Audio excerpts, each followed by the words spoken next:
Painted painless learning.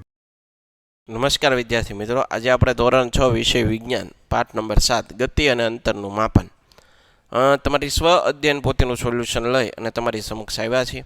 યોગ્ય વિકલ્પ પસંદ કરી અને ખાલી જગ્યા પૂરવાની કીધી છે. ખાલી જગ્યાની શોધ બાદ વાહન વ્યવહાર ક્ષેત્રે મહત્વપૂર્ણ પરિવર્તન આવ્યા તો પૈડાની લંબાઈનો એસઆઈ એકમ મીટર છે. નાના બાળકોના પ્રાર્થનાની ગતિ આંદોલન ગતિ છે. નીચેના પ્રશ્નોના એક બે વાક્યોમાં જવાબ આપો. આધુનિક સમયમાં લોકો એક જગ્યાએથી બીજી જગ્યાએ જવા માટે કયા વાહનોનો ઉપયોગ કરે છે? બાઇક, રિક્ષા, કાર, બસ, રેલવે, એરોપ્લેન, સાયકલ વગેરેનો ઉપયોગ કરે છે.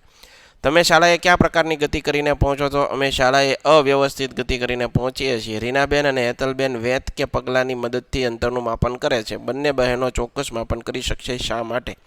ના, બંને બહેનો ચોક્કસ માપન કરી શકશે નહીં, કારણ કે બંનેના પગની અને હાથની લંબાઈ એક સરખી હોઈ ન શકે. બે ગામ બે શહેરો વચ્ચેનું અંતર માપવા તમે કયા એકમનો ઉપયોગ કરશો? બે ગામ બે શહેરો વચ્ચેનું અંતર માપવા અમે કિલોમીટર નામના એકમનો ઉપયોગ કરશું. મકાનની છત પરથી છોડી દીધેલા દડાની ગતિ એ કયા પ્રકારની ગતિ છે? મકાનની છત પરથી છોડી દીધેલા દડાની ગતિ એ સુરેખ ગતિ, સરળ ગતિ છે. વર્તુળાકાર ગતિ કરતા પદાર્થના ઉદાહરણ જણાવો. પૃથ્વી સૂર્યની આસપાસ ફરે છે. ચંદ્ર પૃથ્વીની આસપાસ ફરે છે. બે છોકરીઓ ફરતી વખતે વર્તુળાકાર ગતિ કરે છે. પતંગિયાની ગતિ કયા પ્રકારની ગતિ છે? પતંગિયાની ગતિ અસ્તવ્યસ્ત પ્રકારની હોય છે. જેનિલભાઈ માપપટ્ટી વડે લંબાઈનું માપન કરે છે, તો તેણે માપન કરતી વખતે કઈ કઈ કાળજીઓ રાખવી જોઈએ? માપપટ્ટી વસ્તુની બને તેટલી નજીક રાખવી જોઈએ. માપપટ્ટી તૂટેલી તો નથી તેનું ધ્યાન રાખવું. આંખને માપપટ્ટીની સામે જ રાખવી, ત્રાસી કે બાજુથી જોવું નહીં. પૃથ્વી કયા પ્રકારની ગતિ છે? પૃથ્વી વર્તુળાકાર નિયમિત ગતિ કરે છે. કયા કયા વ્યવસાયકારોને લંબાઈનું માપન કરવાની જરૂરિયાત ઊભી થાય? દરજી, સુતાર, કડિયો, એન્જિનિયર, લુહાર, કપડાં વેચતા વેપારીઓ તેમજ પાઇપ વેચતા વેપારીને લંબાઈના માપનની જરૂર પડે છે.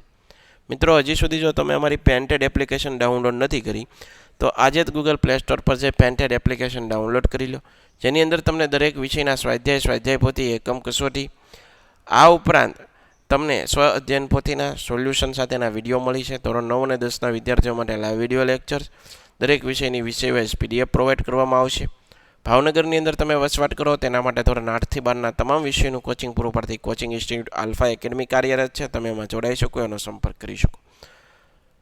આગળ વધીએ. ફ્લેગ માર્ચ કરતા સૈનિકો છે એની ગતિ આવર્ત ગતિ. ચકડોળની ગતિ છે એ કેવી ગતિ છે? તો એ વર્તુળાકાર ગતિ. ઉડતા મચ્છરની ગતિ અસ્તવ્યસ્ત ગતિ. સિલાઈ મશીનની સોયની ગતિ તો એ કેવી છે? તો ચોયની સુરેખ ગતિ છે. આપેલા પ્રશ્નોના માગ્યા મુજબ જવાબ લખો. નિમિન ટેબલની લંબાઈ 154 સેમીની છે. તેના પર પાથરવા માટે કેટલા મીટર લાંબુ કપડું જોઈએ? નિમિન ટેબલ પર પાથરવા 1.54 મીટર લાંબા કપડાની જરૂર પડશે. શિલ્પાની શાળાથી ઘરેનું અંતર 1.5 કિલોમીટર છે, તો શિલ્પાબેને શાળાથી ઘરે જતી વખતે કેટલા મીટર ચાલવું પડશે? 1500 મીટર ચાલવું પડશે. પ્રવૃત્તિ, તમારા વર્ગખંડના આચાર્યની ઓફિસનું અંતર કેટલા પગલાં કે ડગલા છે તે માપો અને લખો. એસઆઈ એકમમાં પણ માપીને લખો. અમારા વર્ગખંડમાં આચાર્યની ઓફિસનું અંતર 40 પગલાં અથવા ડગલા છે, તેના એસઆઈ એકમમાં માપી 15 મીટર થાય. 5 વસ્તુઓની લંબાઈ માપપટ્ટી વડે માપીને લખો, જે અહીંયા દર્શાવેલી છે, જોઈ શકો. દોરીની મદદથી તમારી શાળા ઘરની આસપાસ જોવા મળતા ઝાડની થડની જાડાઈ માપો અને લખો, જે અહીંયા દર્શાવી છે. નીચે આપેલી આકૃતિમાં સલમાનભાઈ અને સુરેશભાઈ બિંદુ એથી મેદાનમાં દોડવાનું એક સાથે શરૂ કરે. તેઓ બંને એક સમયે બિંદુ બી પર પહોંચે છે, તો લાંબુ અંતર વધુ ઝડપ સાથે કાપે. તમને નીચે મુજબ ABC માપપટ્ટી આપવામાં આવેલ છે, જેની મદદથી 10 સેમીની લંબાઈ માપવાની છે. તો લંબાઈના સાચા માપન માટે તમે કઈ માપપટ્ટીનો ઉપયોગ કરશો? તો જો મિત્રો, અહીંયા થોડોક ભાગ તૂટેલો છે, અહીંયા વચ્ચેનો ભાગ થોડોક તૂટેલો છે, જ્યારે આ ભાગ છે એ રેડી છે, એટલે કે ભાગ C. આશા રાખું મિત્રો તમને આ સોલ્યુશન ગમ્યું છે.